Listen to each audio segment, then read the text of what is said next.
Hail YouTube and happy solstice season. I'm gonna do an Origins of Christmas video on the 24th, Christmas Eve.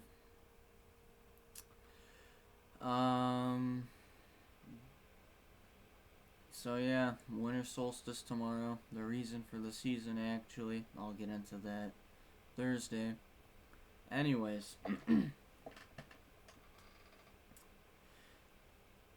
I said I would make this video a while ago, like 5 days ago or something, but the thing is that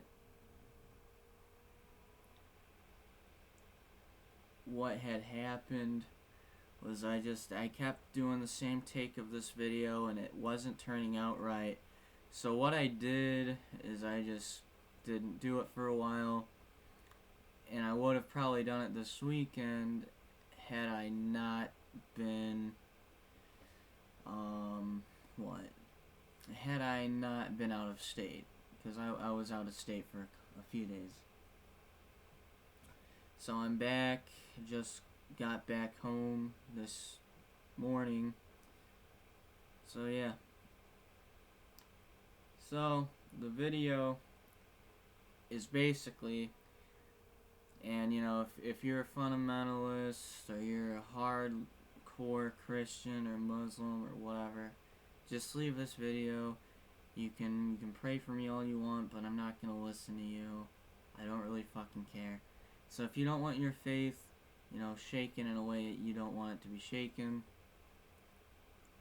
don't watch this video. Just save yourself the headache for both of us. Anyways, this video is going to be a contrast between the philosophies of the left-hand path and the philosophies of the right-hand path.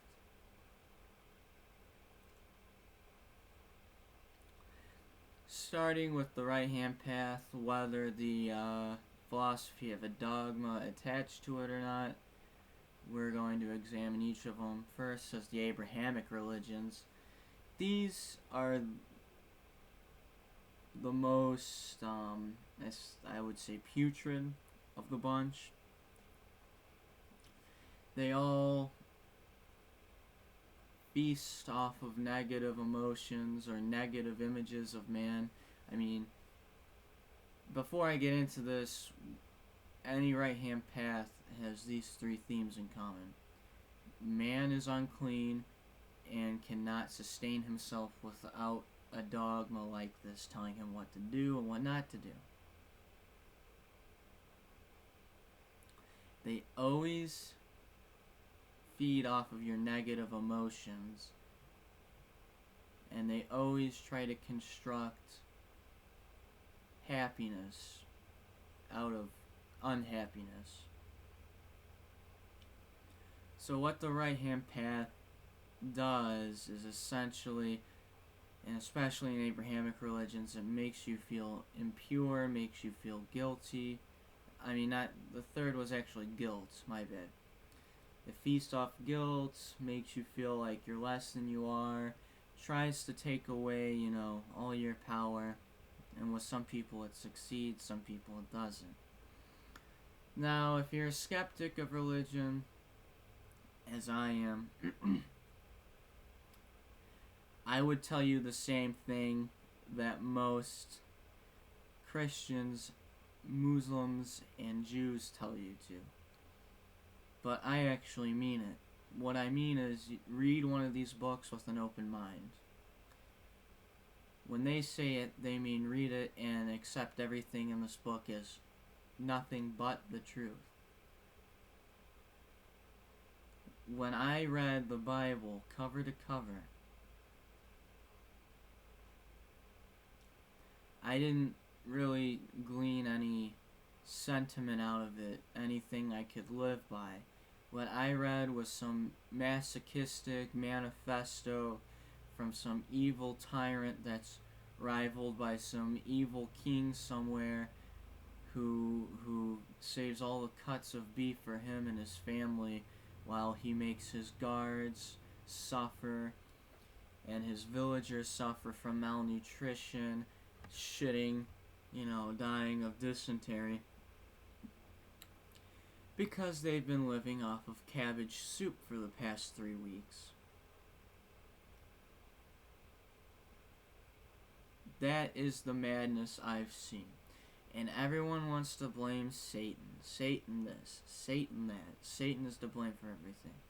I don't understand Christians' obsession with yelling at Satan all the time when he's just doing his job. All he really does is tell God whether or not you're worthy, whether you've lived by God's standards or not, to basically live in God's kingdom.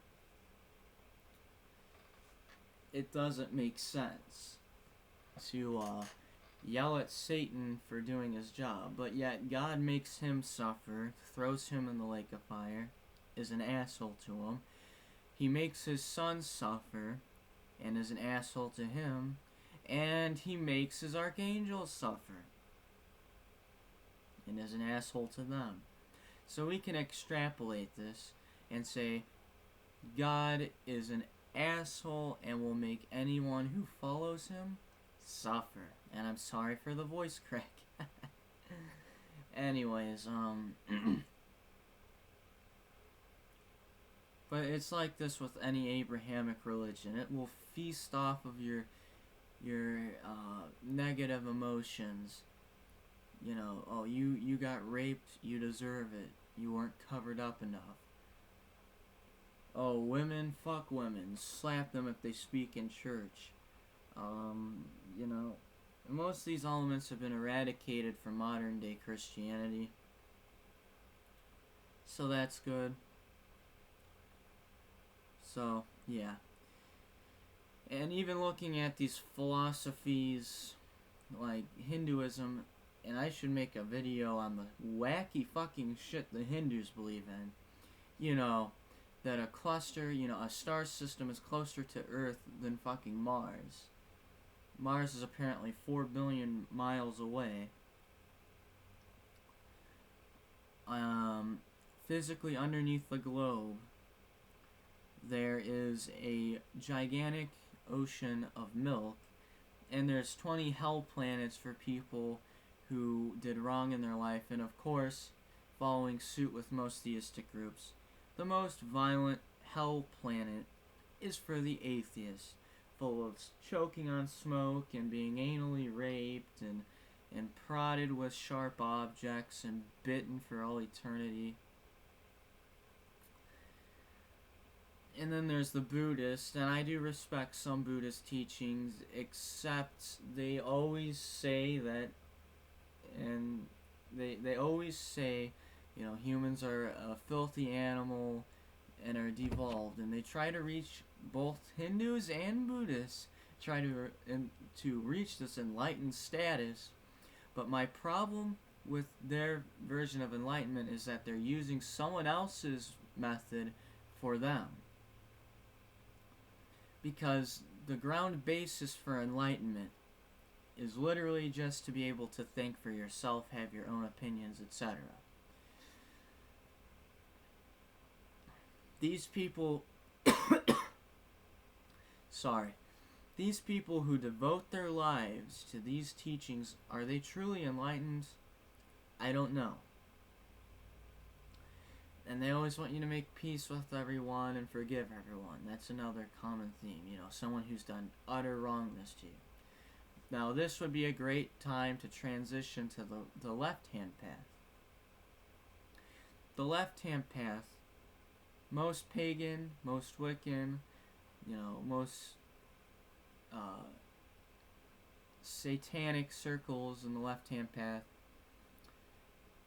would say, leave them alone and forgive them, or act upon your vengeance. The choice is ultimately yours. Do what you must do to live a happy life.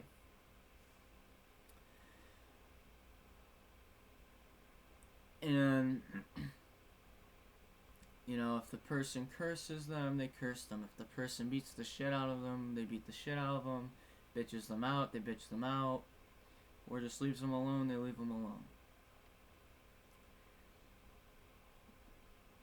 most left-hand paths, sorry about the darkness, most left-hand paths are basically centered around an individual basis and not a collectivist basis.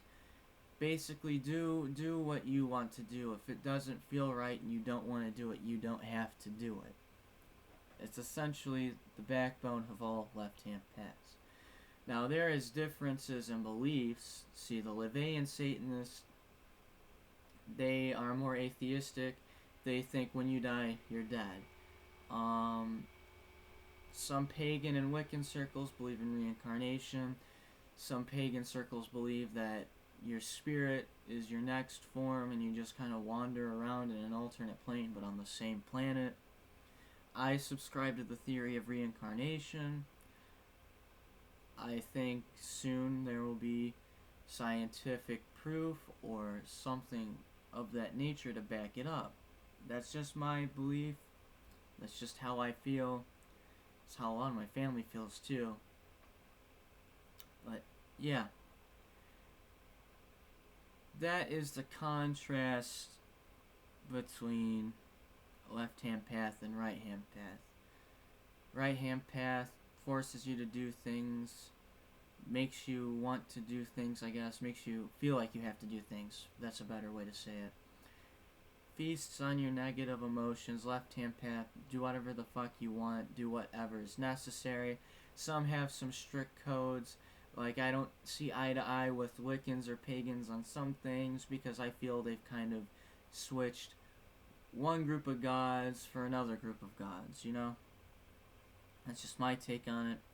And to any right-hand path people who are angry, told you not to watch this video.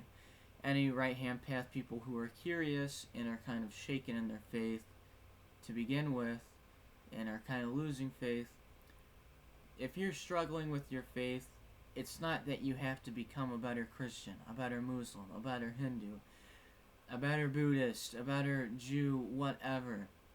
What it means is you're not compatible with this faith.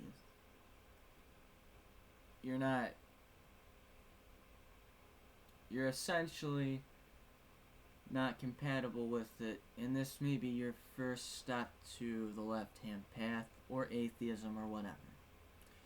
That's about it, YouTube. Peace out, have yourself a wonderful afternoon, and subscribe.